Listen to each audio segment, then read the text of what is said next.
Понякога чакаме чудо. Чакаме нещо голямо да се случи, нещо, което ще промени живота ни.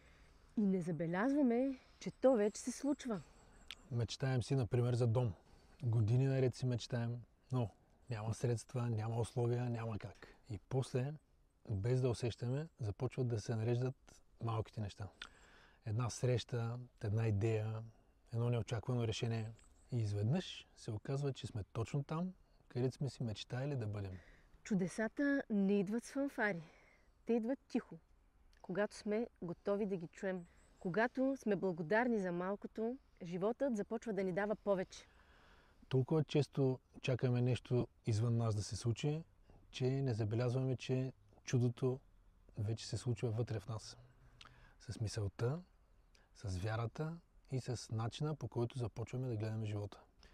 И после, крачка по крачка, Вселената подрежда всичко. Понякога чудесата не идват така, както искаме, но идват точно както и когато трябва. И ако спрем за малко да търсим директно крайния резултат, ще видим колко малки чудеса се случват всеки ден. Усмивка, обич, възможност, ново начало. Погледни назад.